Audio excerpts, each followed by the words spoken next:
দ্বিতীয় শ্রেণীর প্রিয় শিক্ষার্থী S Haldar sir YouTube channel থেকে তোমাদের সবাইকে স্বাগতম।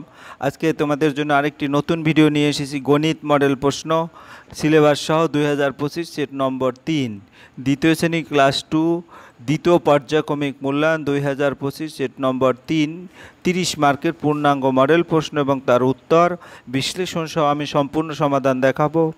আর এই প্রশ্নটি মূলত রায় অ্যান্ড মার্টিন কোশ্চেন ব্যাংক থেকে নেওয়া। তোমরা যারা এখনও আমার চ্যানেলটিকে সাবস্ক্রাইব করোনি তারা এখনই চ্যানেলটিকে সাবস্ক্রাইব করে বেল আইকনটি প্রেস করে দাও, যাতে এরকম আরও অনেক মডেল প্রশ্ন তোমরা দেখতে পারো এবং পরীক্ষার জন্য খুব ভালো একটা প্রস্তুতি নিতে পারো। তো প্রথমে যদি আমরা দেখি সিলেবাস হচ্ছে আমার বই দ্বিতীয় পার্ট নম্বর 2, যেটা বইয়ের দ্বিতীয় পার্ট, বইয়ের সকল গাণিতিক বা গণিত। আর এই প্রশ্নটি রায় অ্যান্ড মার্টিন, আমি আগেই বলেছি, কোশ্চেন ব্যাংক থেকে নেওয়া। তাহলে এক্ষেত্রে তোমার প্রশ্ন হবে 30 মার্কের, সময় থাকবে 60 মিনিট। সেট নম্বর 3 আমি আবার মনে করিয়ে দিচ্ছি। তা প্রশ্ন দেখো, তোমরা পরীক্ষার্থীর নাম লিখবে, এখানে ক্রমিক সংখ্যা লিখবে, আর এখানে বিদ্যালয়ের নাম লিখবে। তো 1 নম্বরে নিম্নলিখিত প্রশ্নগুলি উত্তর দাও। এখানে যে কোনো 10টি প্রশ্নের উত্তর তোমাদের দিতে হবে। তোমাদের যারা একটু ভালোভাবে পড়ালেখা করো তাদের বলছি, এখানে আমি টোটাল 10টি প্রশ্নের বিপরীতে টোটাল তোমার 19টি প্রশ্ন, আমি 18টি প্রশ্ন আমি দিয়েছি। এই 18টি প্রশ্নই তোমরা ভালো করে প্র্যাকটিস করবে, যাতে তোমরা খুব ভালো একটা প্রস্তুতি নিতে পারো। এরপর 2 নম্বরে ক্রমানুসারে সাজাও, 3 নম্বরে এরকম করে তোমার প্রশ্নটা আমি একবার দেখিয়ে দিই। 6, 7, 12 নম্বর পর্যন্ত প্রশ্ন আছে। তো সরাসরি চলে যাচ্ছি আমরা প্রশ্ন নম্বর 1 যদি প্রশ্নটা একটু বড় করে দেখি, এরকম করে বড় করে দেখাচ্ছি। তাহলে এখন 1-এর উত্তর, নিম্নলিখিত প্রশ্নগুলির উত্তর দাও। 1 নম্বরের ক, ড্যাশ টাকা সমান 150 পয়সা। কয় টাকা? 1.5 টাকা, কারণ 1 টাকায় হয় 100 পয়সা, আর 1.5 টাকা মানে 1 টাকার 50 পয়সা মিলে হয় 150 পয়সা। তাহলে 19 গুণ 5, 19 গুণ 5-এ কত হয়? 95। 95 থেকে আবার 6 বাদ দেব, অর্থাৎ 95 বিয়োগ 6, তাহলে 89 হয়। ঠিক আছে, তাহলে এখানে আমরা 89 লিখে দেবো। 2 ডজন, 2 ডজনের কতটি? 12টিতে 1 ডজন, তো 12 গুণ 2, 12 দুগুণ 24। ঠিক আছে, 24টি, এর সাথে আবার 5 জোড়া, তো 1 জোড়ায় কয়টি? 1 জোড়ায় হচ্ছে 2টি, তো 5 জোড়ায় 10টি, তো 24 যোগ 10 অর্থাৎ 34টি। এরপরে ঘ নম্বর, 75 সংখ্যাটিতে 7-এর স্থানীয় মান কত? আমরা জানি এটা একক আর এটা দশক, তাই 7 দশক, 7 দশক কত হয়? 70। এরপরে নম্বর, ভাগশেষ ভাজকের থেকে ড্যাশ হয়। ভাগশেষ যদি আমরা দেখি, একটা ভাগ, এখানে থাকে ভাজ্য, এখানে থাকে ভাজক, আর এখানে থাকে ভাগফল, আর নিচে থাকে ভাগশেষ, তো অবশ্যই ভাজক থেকে ছোট হয়। এরপরের প্রশ্ন 6 নম্বর, 195 কিভাবে ভাঙালে 95-এর সাথে টোটাল এই খালিঘর এবং এই খালিঘরে কি হবে? এই খালিঘরে হবে 100 যোগ 95, তো 195 হলো, আর এই খালিঘরে হবে 0। যে সংখ্যাকে ভাগ করা হয় তাকে ড্যাশ বলে? ভাজ্য বলে। কারণ আমরা যদি দেখি একটা, এখানে ধরো 75, আমি নর্মালি বললাম, এটাকে 5 দিয়ে ভাগ করলাম, 5 15 75, তাহলে এটাকে ভাগ করা হচ্ছে, এটাকে বলে ভাজ্য। তারপরে একই সংখ্যা বারবার যোগ করার সহজ উপায় হলো গুণ প্রক্রিয়া। কারণ দেখা যাচ্ছে 2 যোগ 2 যোগ 2, আমি যদি 4 বার 2 যোগ হয়, 4 দুগুণ 8, এভাবে আমরা গুণ করে বলতে পারি। 40কে 8 দিয়ে ভাগ করলে ভাগফল কত হয়? 5।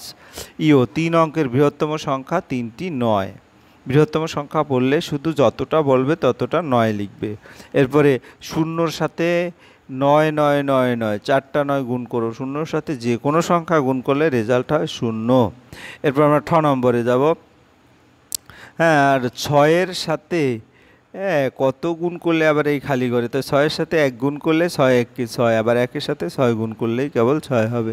1 বছরে কত মাস? ড নম্বর, 1 বছরে 12 মাস। ঘড়িতে ছোট কাটা, আমরা যদি একটু দেখি, একটা ঘড়ি এরকম, তাই ছোট কাটা আছে আবার বড় কাটা আছে। ঠিক আছে, বড় কাটা, ছোট কাটাটা হচ্ছে ঘন্টার কাটা, আর বড় কাটাটা হচ্ছে মিনিটের কাটা। 1 লিটারে কত? 1000 মিলিলিটার, এটা মূর্ধন্য নম্বর। এরপরের প্রশ্ন 9-এর সাথে কত গুণ করলে 36 হবে? তোমাদের নামটা ভালো করে শিখতে হবে। 4 নং 36। কথায় লিখো। এটা কিভাবে? একক, দশক, শতক, সহস্র, অযুত, লক্ষ, অর্থাৎ 8,49,000। 8,49,000 এভাবে কথায় লিখে দেবে। তারপরে 5 পয়সার 3 গুণ, 5 গুণ 3 15 পয়সা। 10-এর সাথে 10 গুণ, অর্থাৎ 10 গুণ 10 100। এই হচ্ছে তোমার টোটালে 1 নম্বরের প্রশ্ন। আমরা এবার 2 নম্বরের প্রশ্ন দেখব। ক্রমানুসারে সাজাও। যেমন ছোট থেকে বড় সাজাতে বলছে, তা এর মধ্যে ছোট কোনটি আছে? ছোট আছে 47। হ্যাঁ, তারপরে হচ্ছে তোমার 47-এর পরে হবে 67, তারপরে 68, তারপরে 76, তারপরে 86। এভাবে উত্তরটা লিখে দেবে। এই ঠিক আছে। এরপরে হচ্ছে কোনটা? বড় থেকে ছোট। তো এখানে 48 88 সবচেয়ে বড়, 88 এটা ঠিক আছে। তারপরে তারপরে হচ্ছে তোমার 52, তারপরে 48, তারপরে 28, তারপরে 23। তাহলে এভাবে লিখে দেবে। এরপরে 3 নম্বরের প্রশ্ন দেখি। যোগ করো 5 আর 7, 7 আর 5 যোগ করলে 12 হয়, 12-র সাথে 7 যোগ করলে হয় 19। তাহলে এখানে 9 নামবে ঠিক আছে। এরপরে হাতে থাকলো 1, তারপরে 6 আর 3 9, 9 আর 1 10, 5 হাতে থাকলো 1, 5 আর 4 9 আর 1 10, অর্থাৎ 1001 হবে উত্তর 1009। হ্যাঁ, কারণ এখানে তো 9 হচ্ছে ঠিক আছে। এরপরে 7-এর সাথে 6, এই গুণটা হচ্ছে এর সাথে এইটা গুণ, আবার এর সাথে এইটা গুণ ঠিক আছে। কীভাবে? 6 7 42-এর 2 লিখলাম, তারপরে 6 8 48, 48 আর 4 52, অর্থাৎ 522 হবে। তাহলে উত্তরটা আমরা দেখে নিই 522। এরপরে হচ্ছে আমরা 4 নম্বরের প্রশ্ন দেখব। 4 নম্বরের প্রশ্ন, স্থানীয় মানে সাজিয়ে বিয়োগ ও গুণ করো। তাহলে বিয়োগ করতে 6 থেকে 7 যাবে না, এই কারণে এখান থেকে একটা ধার নিয়ে আসবো, অর্থাৎ 1 দশক নিয়ে আসলাম। 1 10 আর 16 মানে 16 হবে টোটাল। হ্যাঁ, অর্থাৎ এই 6টা বাদ দিয়ে যদি 16 চিন্তা করি, 16 থেকে 7 গেলে 9 থাকবে, আর এখানে কিন্তু এখনও 8 নাই, আছে 7, 7 থেকে 4 গেল 3, অর্থাৎ 39। এরপরে এখানে যদি যোগ করি 9 আর 7 16-র 6, হ্যাঁ, এই যে এখানে 6 হবে, হাতে থাকলো 1, 4 3 7 আর 1 8, অর্থাৎ 86 হবে উত্তর 86। এরপর আমরা 5 নম্বরে যাব। 5 নম্বরে স্থানীয় মানে সাজিয়ে গুণ করো। যেমন 5 6 30-এ 0, 5 একে 5 আর 3 8, এখানে 80 হবে উত্তর 80 ঠিক আছে। এরপরে 4 19 76 সেভাবেও বলা যায়, অথবা তোমরা এভাবে 4 নং 36-এর 6, এতে 4 একে 4 আর 3 7, এভাবে 5 নম্বরের অঙ্কটা করে ফেলবে। এবার 6 নম্বর, একটি আমের দাম 5 টাকা হলে 83 টাকায় কতগুলো আম পাওয়া যাবে এবং কতটা অবশিষ্ট থাকবে? তাহলে 83 ভাগ 5, 16 থাকে ভাগফল। আমরা যদি একটু দেখি 83 কীভাবে ভাগ করব 5 দিয়ে, তাহলে কত হবে? 5 একে 5, এভাবে ভাগ করে দেখাবো। তারপরে 3 থাকলো, আবার 3 নিয়ে আসলাম, 5 6 30। হ্যাঁ, হাতে তারপরে বিয়োগ করলে থাকবে 3, অর্থাৎ অবশিষ্ট 3 থাকলো, সেই 3 এটা। তাহলে আমরা কিভাবে লিখব? হ্যাঁ, 83 টাকায় 16টি আম পাওয়া যাবে এবং 3 টাকা অবশিষ্ট থাকবে। এবার একটি ঝুড়িতে 72টি আম ছিল, প্রতিদিন 12টি করে আম খরচ করলে 5 দিন পরে আর কতগুলো আম ঝুড়ি থেকে পাওয়া যাবে? তাহলে 72টি আম আর প্রতিদিন 5, তাহলে 5 দিনে 12 গুণ 5 60, তো 72 থেকে 60 গেলে 12। উত্তর হবে কি? প্রতিদিন 12টি করে আম খরচ করলে 5 দিন পরে আরও 12টি আম ঝুড়িতে থাকবে। এরপর 8 নম্বরের প্রশ্ন, দুটি সংখ্যার যোগফল 83, একটি সংখ্যা 39 হলে অপরটি কত? তো 83 থেকে 39 বিয়োগ করব। তো 83 থেকে যদি তুমি 39 বিয়োগ করো, নিচে নিচেও করতে পারো। হ্যাঁ, এভাবে নিচে নিচে যদি করো 39, অর্থাৎ 13, এখান থেকে 7 থাকবে আর এখানে 13 হবে, 3 যদি কেটে দিই। 13 থেকে যদি 9 বাদ দেই তাহলে 4 থাকে, আর 7 থেকে 3 গেলে 4, অর্থাৎ 44। তাহলে একটি সংখ্যা 39 হলে অপর সংখ্যা হবে 44।